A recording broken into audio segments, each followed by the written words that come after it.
तर बातमी राज्यातना आधीच अडचणीत सापडलेल्या धनंजय मुंडेंच्या अडचणी आणखी वाढण्याची शक्यता आहे। कारण शिंदे सरकारमध्ये मुंडे कृषी मंत्री असताना राज्यात 5,000 कोटींचा पीक विमा घोटाळा झाला असल्याचा आरोप सुरेश धस यांनी केला होता। तर विद्यमान कृषी मंत्री माणिकराव कोकाटे यांनीही 500 कोटींचा घोटाळा झाल्याचं मान्य केलंय। हा मुद्दा राष्ट्रवादीच्या खासदार सुप्रिया सुळे यांनी काल लोकसभेत मांडला। त्यावर केंद्रीय कृषी मंत्री शिवराज सिंग चौहान यांनी या प्रकरणाची सखोल चौकशी करून दोषींवर कठोर कारवाई करण्याची घोषणा केली आहे। त्यामुळे धनंजय मुंडे यांचे पाय आणखी खोलात जाण्याची शक्यता आहे। कालच अंजली दमानिया यांनी धनंजय मुंडे यांच्यावरती घोटाळ्याचे गंभीर आरोप केलेत।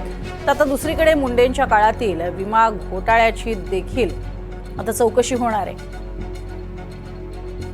अधिक माहिती घेऊयात। मोहसिन शेख आमचे प्रतिनिधी आपल्या सोबत आहेत। मोहसिन, धनंजय मुंडे यांच्या अडचणी वाढू शकतात कारण केंद्रीय कृषी मंत्र्यांनीच आता सखोल चौकशीची घोषणा केली आहे।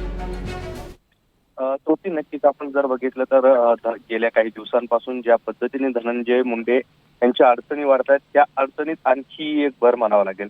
कारण ज्या पद्धतीने 5,000 कोटींचा पीक विमा घोटाळा झाल्याचा आरोप जे आहे सुरेश धस यांनी केला होता आणि त्यानंतर तत्कालीन कृषी मंत्री हे धनंजय मुंडे होते आणि त्यामुळे या सगळ्या प्रकरणावर सुप्रिया सुळे यांनी जे आहे तर मंगळवारी लोकसभेत हा सगळा मुद्दा मांडला आणि त्यांच्या याच प्रश्नाला उत्तर देताना केंद्रीय कृषी मंत्री शिवराज चौहान यांनी जे आहे तर या सगळ्या प्रकरणाची चौकशी केली जाईल आणि दोषींवर कठोर कारवाई केली जाईल अशी घोषणा केली आहे। आपण जर बघितलं तर कालच अंजली दमनिया यांनी धनंजय मुंडे यांच्यावर कृषी मंत्री असताना घोटाळ्याचे आरोप केले आणि असं असतानाच आता दुसऱ्या दिवशी ही जी आहे तर ही बातमी समोर येते। त्यामुळे एकंदरीत संतोष देशमुख हत्या प्रकरण असेल, पीक विमा घोटाळ्याचे आरोप असतील आणि अंजली दमनिया यांनी कृषी विभागात झालेल्या घोटाळ्यांची यादी असेल, या सगळ्या प्रकरणात धनंजय मुंडे यांचे पाय खोलात जाताना पाहायला मिळतात।